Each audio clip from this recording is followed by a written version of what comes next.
2025年5月29號，美國有兩單大新聞。第一單係紐約一個聯邦法院嘅3位法官一致裁定，總統特朗普早前制定關於關稅嘅政策超出佢個總統權限，而必須要暫時取消。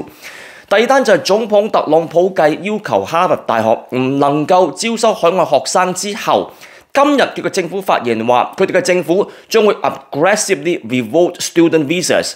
將會大力而猛力咁去取消學生簽證，尤其是對於中國學生，即使佢哋已經喺美國國內持有合法嘅學生簽證。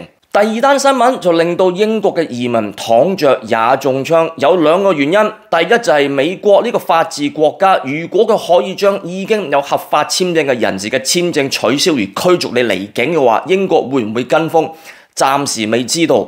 但係一定知道嘅係，呢一班有好多錢嘅留學生，交好多學費嘅留學生會去邊度呢？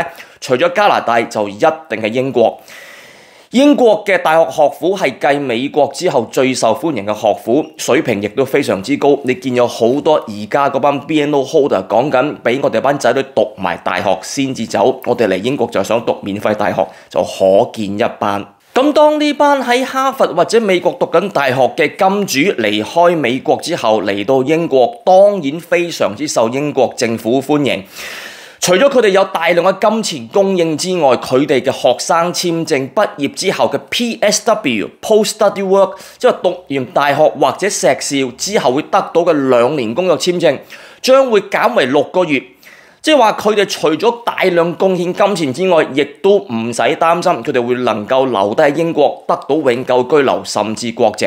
咁所以我話呢單新聞呢係英國嘅移民躺着也中槍，真係受 Donald Trump 嘅大脅，令到我哋又多一個可能要擔心嘅理由。再同大家講少少英國呢個法治國家發生一啲奇奇怪怪嘅事情。去年2014年喺俄羅斯有300人因為喺 social media 發表言論而被拘捕。同年嘅英國因為 social media 發表言論而被拘捕嘅人數係3300人，講緊嘅係喺英國。咁我下一期就會同大家介紹一個都幾出名嘅案例，一位英國土生土長嘅女性點樣被褫奪佢英國嘅國籍。咁大家咧就希望可以收睇，撳埋個鈴鈴，唔好 miss 咗呢段片，對大家好有啟示，好有幫助。睇下到底英國而家係點樣用行政手段去取消所謂法治嘅行為。喺2018年，英國有個叫 Chelsea Russell 嘅女仔喺 social media 上邊悼念一位因車禍而死亡嘅朋友，發佈咗一首歌。呢首歌裏邊咧有啲 N-word 係鬧呢個黑人嘅。由於呢首歌佢就被警察拘捕，found guilty，判咗500小時嘅社會服務令，一個罰款以及1年8點到8點嘅宵禁。呢個係英國，因為佢喺佢嘅 Instagram 上發表咗一首有 N 字頭嘅一首歌，去悼念佢朋友嘅死亡。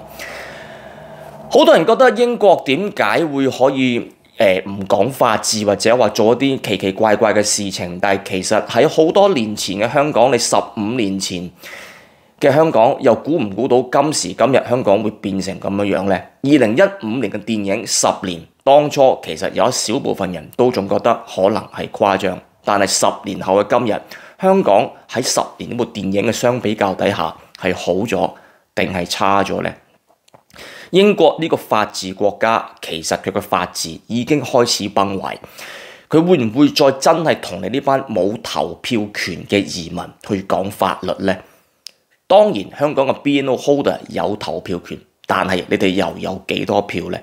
喺7000萬人口嘅英國，有20-30萬人嘅 BNO holder， 佢哋又需唔需要去理你哋呢？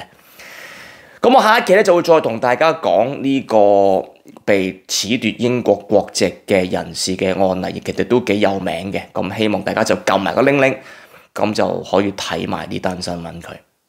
我哋下期再見。